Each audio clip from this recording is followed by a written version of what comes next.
नमस्कार, मैं हूं आपके साथ स्वाति सिंह और आप देख रहे हैं दी कंटाप। दोस्तों, देश के तमाम राज्यों में तमाम तरीके के मुद्दे निकलकर सामने आ रहे हैं। उन्हीं मुद्दों में से एक सबसे बड़ा मुद्दा रहा है लाउडस्पीकर।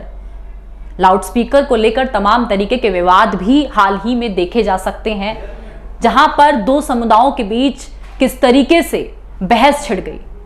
उस बहस का नतीजा क्या हुआ कि लोग सड़कों पर भी हनुमान चालीसा पढ़ने के लिए उतर आए, तमाम तरह की चीजें देखी गई, लोगों में एक तरीके की बहस छिड़ गई। जिसके बाद एक सबसे बड़ी खबर नासिक से निकलकर सामने आई है। नासिक के कमिश्नर ने एक बहुत बड़ा फैसला लिया है। उनके फैसले को सुनने के बाद, सामने आने के बाद तमाम हिंदू संगठनों के लोग और तमाम संघी और या यूं कह लूं कि वो नफरती लोग जो हिंदुस्तान में नफरत फैलाना चाहते हैं, उनके जहन में आग लग गई है और सोशल मीडिया पर तमाम तरीके का जहर उगल रहे हैं। पहले मैं आपको ये बता देती हूं कि नासिक के कमिश्नर ने ऐसा क्या फैसला लिया है जो देश के हित में लिया गया है, देश में शांति बनाए रखने के लिए लिया गया है, अपने राज्य में शांति बनाए रखने के लिए लिया गया है। आप स्क्रीन पर ANI का ट्वीट देख रहे होंगे। उस ट्वीट में क्या लिखा है मैं पहले आपको वो बता देती हूं। एक नजर इस ट्वीट पर डालिए और देखिए कि ANI क्या लिखते हैं। उन्होंने लिखा है कि Maharashtra permission has to be taken for playing Hanuman Chalisa और bhajan. It will not allowed to within 15 minutes before and after the azaan. It will not be allowed within 100 minutes of the mosque. The aim of this order is to maintain law and order. Deepak Pande, Nashik CP। Deepak Pande Nashik के commissioner हैं, जिन्होंने ये फैसला लिया है कि जब अजान होती है मस्जिद में, लाउडस्पीकर बजता है, उसके 15 मिनट पहले या 15 मिनट बाद कोई भी हनुमान चालीसा या कोई और भजन या कोई भी तरीके का लाउडस्पीकर नहीं बजाया जाएगा और 100 मीटर तक की दूरी का मस्जिद से ख्याल रखा जाएगा नासिक में। ऐसा कहा गया है, ऐसी ये ऑर्डर सामने आया है नासिक के कमिश्नर का।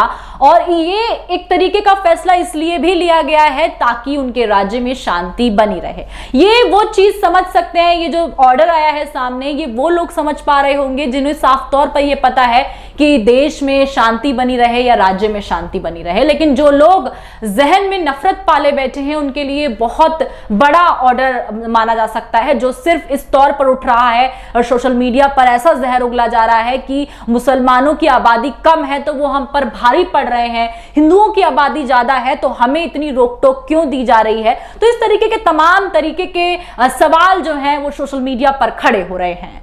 लेकिन वो सवाल भी मैं आपको दिखाऊंगी, वो ट्वीट भी मैं आपको दिखाऊंगी, वो जिस तरीके की मानसिकता सोशल मीडिया पर फैल रही है इसको लेकर, वो भी आपको दिखाई जाएगी। लेकिन उससे पहले पूरा आखिरकार माजरा क्या है, खबर के माध्यम से मैं आपको दिखाना चाहूंगी। स्क्रीन पर आप एक हेडलाइन देख रहे होंगे। इस हेडलाइन में क्या लिखा है, एक नजर इस हेडलाइन पर डालिए। हेडलाइन में लिखा है कि महाराष्ट्र में लाउडस्पीकर पर बड़ा फैसला। नासिक के धर्मस्थलों पर लाउडस्पीकर के लिए अब मंजूरी जरूरी। मस्जिद के पास हनुमान चालीसा पर रोक। यह हेडलाइन है। साथ साथ आगे खबर में लिखा है कि महाराष्ट्र में आजान और हनुमान चालीसा पर महाराष्ट्र नव निर्माण सेना और सरकार में चल रही तनातानी के बीच नासिक के पुलिस कमिश्नर दीपक पांडे ने लाउडस्पीकर को लेकर नया आदेश दिया है।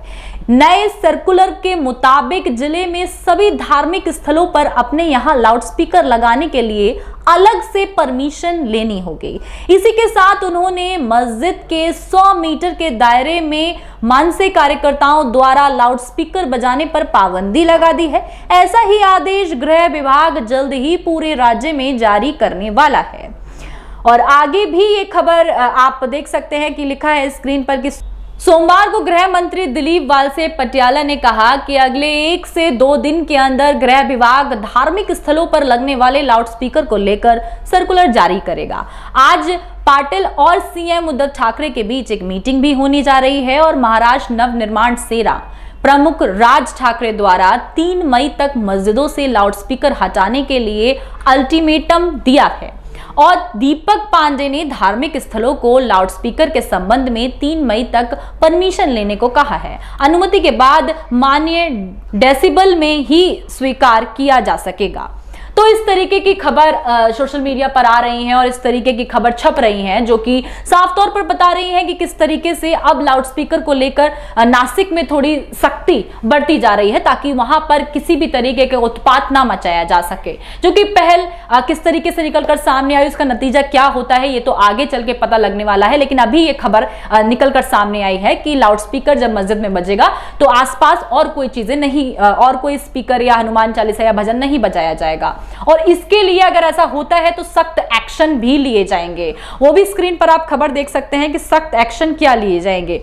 उसमें लिखा है कि मस्जिद के, अगर इस आप स्क्रीन पर खबर देख रहे होंगे जहां लिखा है कि नियम उल्लंघन पर होगी कड़ी सजा। दीपक पांडे ने आगे बताया कि नियम के अनुसार सभी मस्जिदों, मंदिर, गुरुद्वारा, चर्च और अन्य धार्मिक स्थलों को अपने यहां स्पीकर लगाने के लिए लिखित आवेदन करना होगा।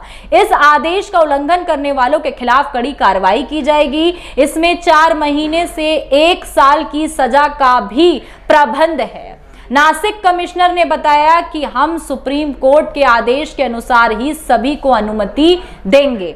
इस तरीके की खबर है और आप देख सकते हैं कि सजा भी बताई गई है और पूरा परमिशन का भी बताया गया है कि अगर आपको उस टाइम में बजाना है, कहीं भजन होना है, कहीं हनुमान चालीसा होनी है, हिंदू का कोई भी इस तरीके का पूजा पाठ होना, तो उसके लिए पहले आपको परमिशन लेनी होगी। तो इस तरीके की चीजें शांति बनाए रखने के लिए की जा रही है, लेकिन हम भूल जाते हैं कि हिंदुस्तान में कई नफरती लोग भी हैं जो कि इस हिंसा के दौरान तमाम जो हिंसाएं तमाम राज्यों में हुई है उस वक्त निकलकर सामने आए हैं, जहां पर देखा गया है किस तरीके से नफरत फैलाने की कोशिश की गई है और वही नफरती लोग अब इस खबर के सामने आने के बाद सोशल मीडिया पर किस तरीके से जहर उगल रहे हैं। एक नजर आप उस पर भी डालिए। आप स्क्रीन पर ट्वीट देख रहे होंगे जो कि नेहा ट्वीट करती हैं। वो लिखती हैं, इस जो ये पोस्ट है ANI का, इसको शेयर करते हुए लिखती हैं, आई demand resignation of Nashik CP Deepak Pandey playing azan on loudspeaker is illegal. If he can't notice this, who has taken him the authority to take an action only against playing Hanuman Chalisa? He is not the right one to handle this position if can't take the right stand.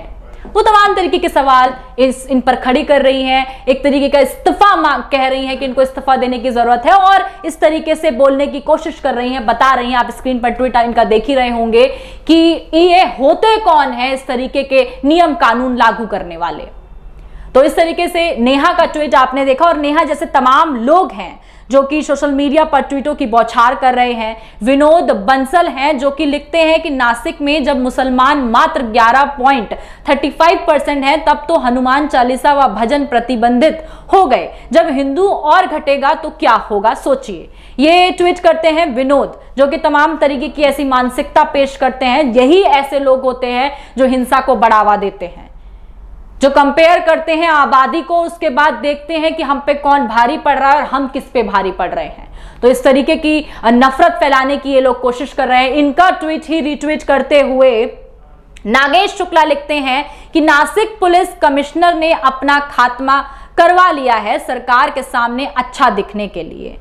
ये इस तरीके के tweet social media पर इस खबर को सामने आने के बाद किए जा रहे हैं। वहीं दलीप पंचोली लिखते हैं कि कोर्ट के आदेशों का पालन इनसे करवाया नहीं जाता क्योंकि उन पर इनका जोर नहीं चलता, बस कानून व्यवस्था और सर्कुलरिज्म के नाम पर हिंदुओं पर पाबंदियां लगा दी जाती हैं। तो इस तरीके की नफरत सोशल मीडिया पर ऐसे तमाम लोग, नफरती लोग फैला रहे हैं इस खबर को सामने आने के बाद।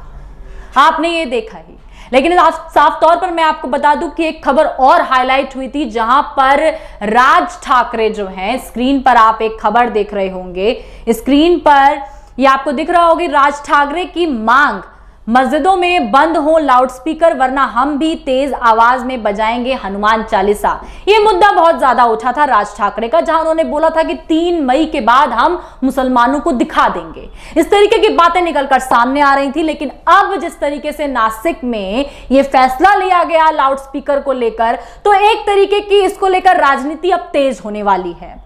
और साथ साथ ये नफरती लोगों की बयान जो निकलकर सामने आ रहे हैं ट्वीट्स के थ्रू, किस तरीके से नफरती लोग अपनी सोच को आगे रख रहे हैं और बोल रहे हैं कि हिंदू मुसलमान जो है वो हिंदुओं पे अब भारी पड़ रहा है और इस तरीके की नफरत फैलाने की कोशिश कर रहे हैं।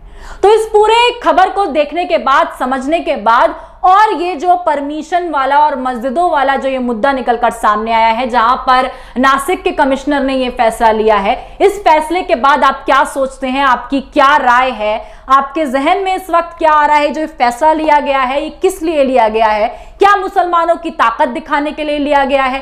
क्या मुसलमानों से डर कर लिया गया है? क्या देश में शांति बनाए रखने के लिए लिया गया है, या फिर देश को एक नई दिशा दिखाने के लिए लिया गया है? आप क्या सोचते हैं, आपकी क्या राय है? हमें कमेंट कर अपनी राय जरूर दें। और अगर अभी तक आपने हमारे चैनल को सब्सक्राइब नहीं किया है तो सब्सक्राइब करना बिल्कुल ना भूलें। तमाम जानकारी और खबरों के लिए हमारे साथ बने रहें और देखते रहें दी कंटाप। धन्यवाद।